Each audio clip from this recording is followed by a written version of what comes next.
Hi, everybody. Welcome to another Chats with Chaudhry. I hope you're safe and well. It's a glorious sunny day here in Surrey today, and my day's going to be brightened up even more because I'm delighted to be joined by Ed Spark and Christopher Henry from Waters Corporations. And today we're going to learn more about the RADIAN ASAP direct mass detector. So, gentlemen, how are you today? I'm very good, very well. Yeah. Nice to be talking. Doing very well, thank you. Good. Well, it's good to see the sun shining where you are. So, Ed, where are you calling in from today?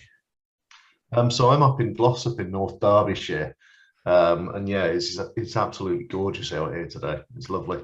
Fantastic. And Chris, I can see that you are in the office because I can see the Gallium side behind you. There's personal decor. And that's Winslow, is it not? Yes, it is. Yeah, that's our. Cool. I'm glad you said that because he gave me the segue to show that I've got my Ronaldo shirt hanging up on the door to celebrate him coming back to United this Saturday. So anyway, it's lovely to meet you both. Before we start talking about the RADIAN ASAP and talk more about what it is and what it does, would one of you be kind enough to just give me a quick overview of Waters for those who are not familiar with the company, and also your own backgrounds as well, if you don't mind? Sure, I can do that. So Waters is one of the leading specialist measurement companies.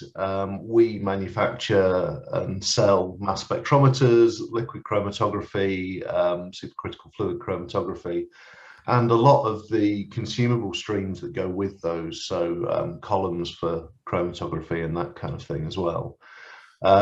We've been going for over 60 years now, actually, headquartered over in Boston in Milford, but we've got subsidiaries all around the world.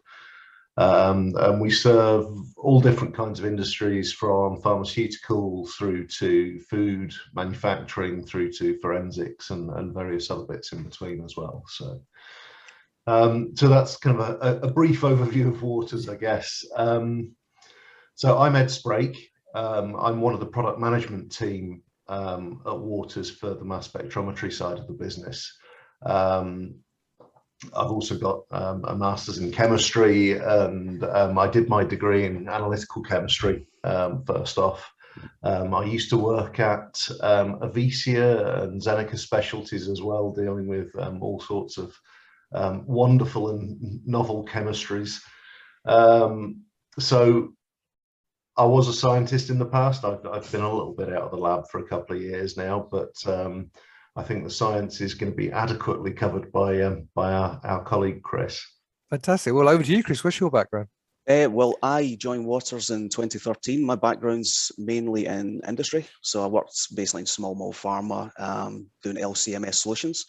So I joined Waters, that opportunity presented me, and I basically came in and focused on LCMS solutions for small molecule pharma.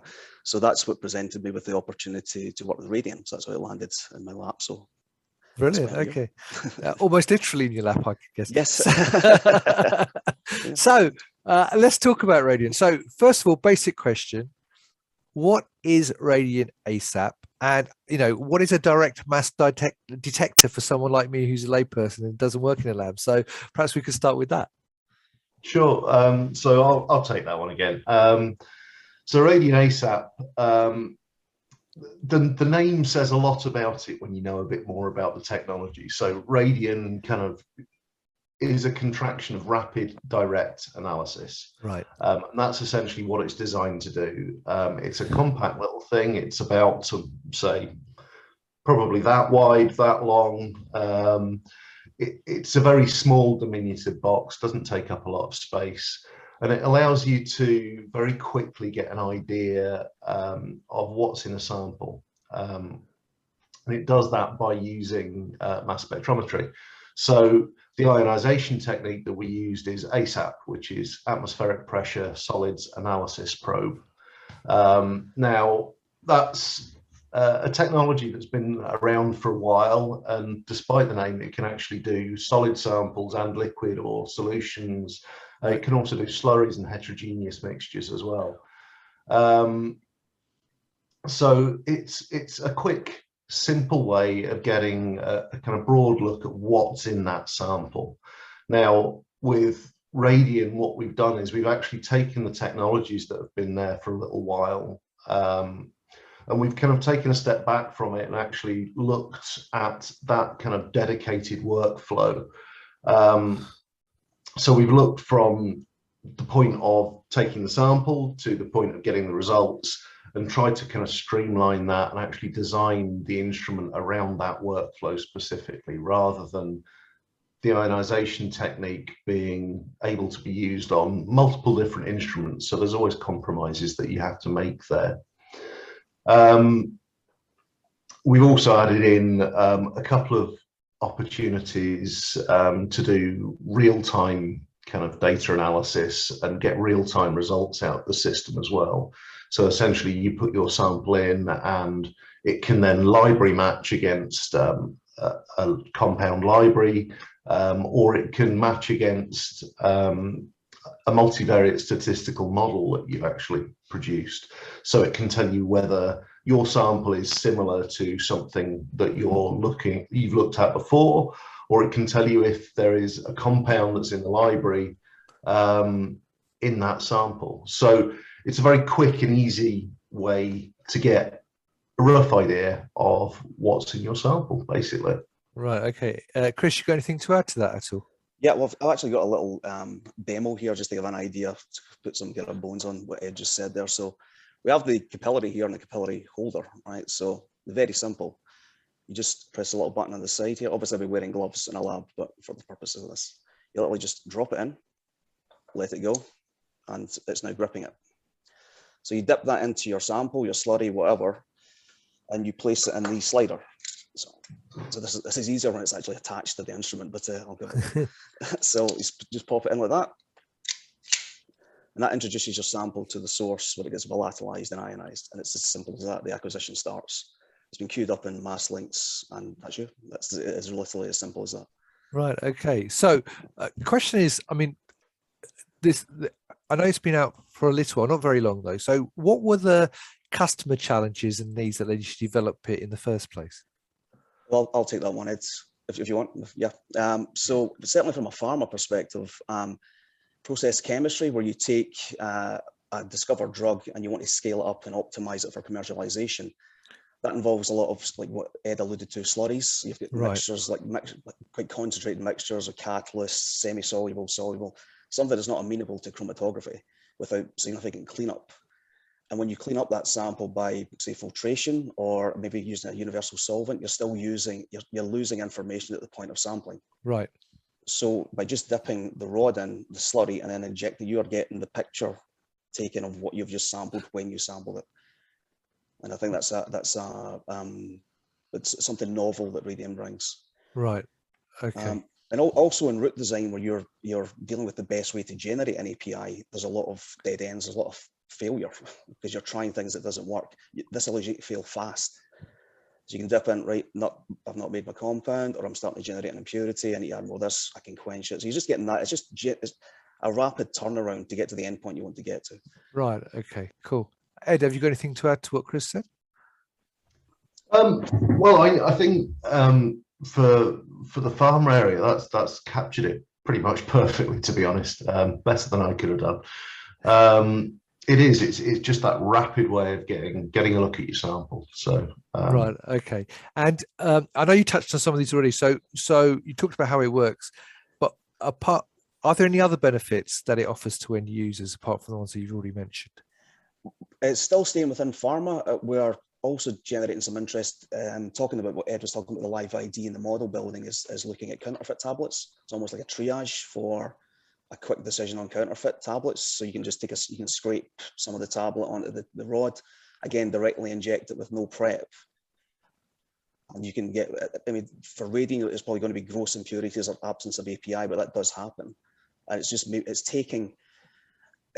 a simple and cheaper alternative to some more expensive and complicated instruments like NMR and high-res MS. So it's just quicker and it's a little bit cheaper. Out with pharma, again, alluding to the LIVEID, is food fraud.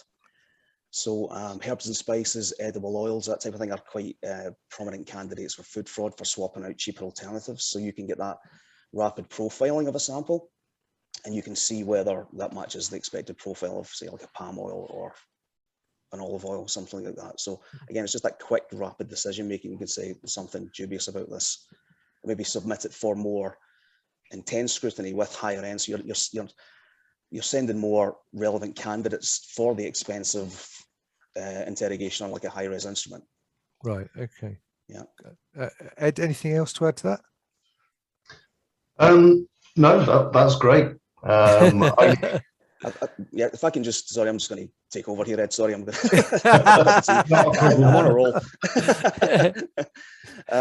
But we're getting a lot of interest in seized drug control as well. Right. Because because if it's an illicit drug, you just need that nominal mass data to say there's something dubious here. So drug control labs, they get hundreds, thousands of samples, and they need fast turnaround. That's key for them. There are quicker tests like thin layer chromatography and colorimetric tests, but they're nowhere near as specific as mass spectral data. And you got a lot of false positives and a lot of false negatives, which you definitely don't want in this area. So there are, again, the LCMS routes, but again, you're talking time. So with the Radian, you're getting the specificity of mass spectral data and the ease of use of the Radian. And speaking to the ease of use, I've actually had placement students from high school using this. So we get them in and we need to entertain them. So we need something that's quite rewarding. So we basically lined up some standards. We said, like, Google the monoisotopic mass, right? 267, we're protonating it, you're going to look for 268. They put in the sample, they get that back. And they're like, you can see their face light up thinking, cool, that worked. the theory matched the experiment. So, but under my, obviously, supervision, we had high school kids using this instrument autonomously in half an hour.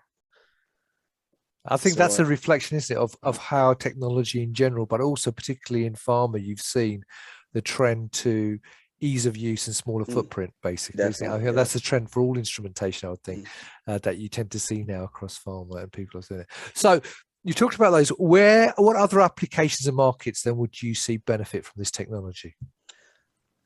I'll take this one again, Ed, if okay, yeah. Yep, go for it. Sorry. The kind of polymer analysis, lubricant oil. So you can, there's a temperature ramp feature. So you can have blends of polymers with additives, and you can basically use a temperature ramp feature across the acquisition. So you evolve different polymers as they come off, and you can see evidence of oxidation, degradation.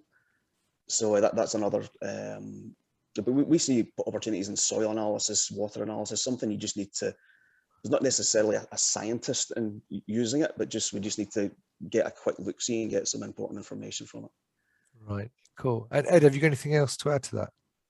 Yeah, in the lubricant oil analysis that you mentioned there as well, something where we're looking at using some higher end technology to generate markers of degradation, and then you can use this cheaper, easier to use technology really at point of testing without the use of specialist resource.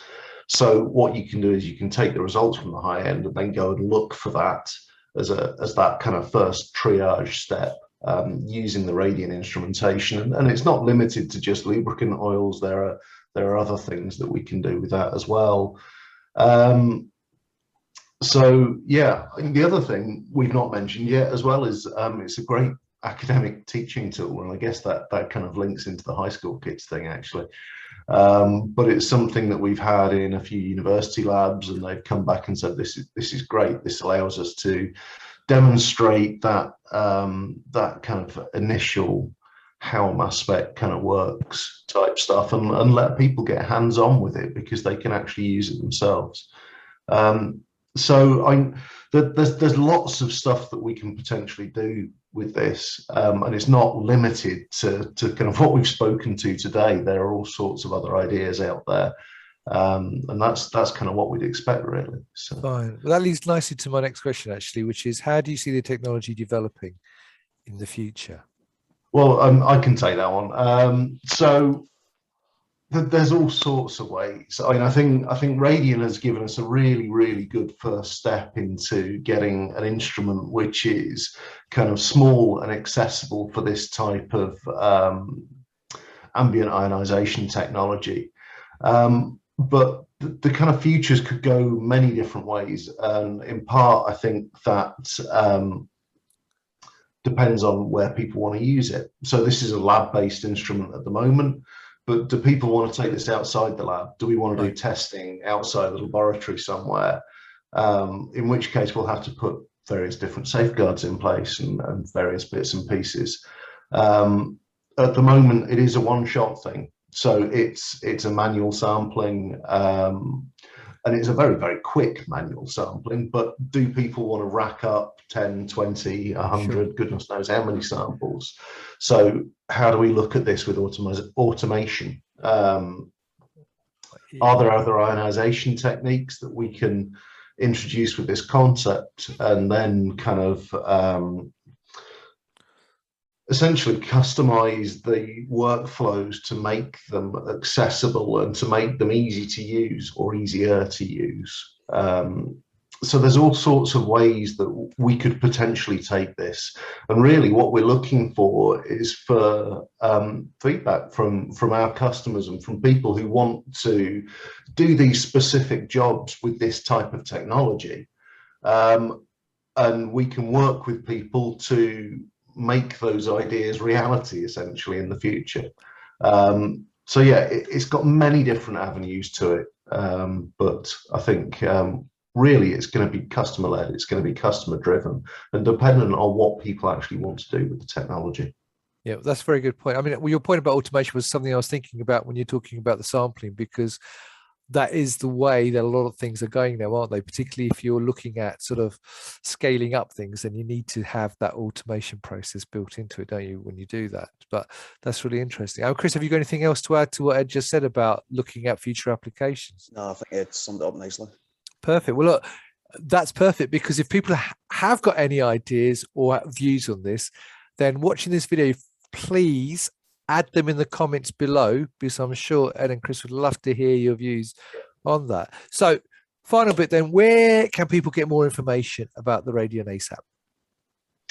So there's a lot of information on our website.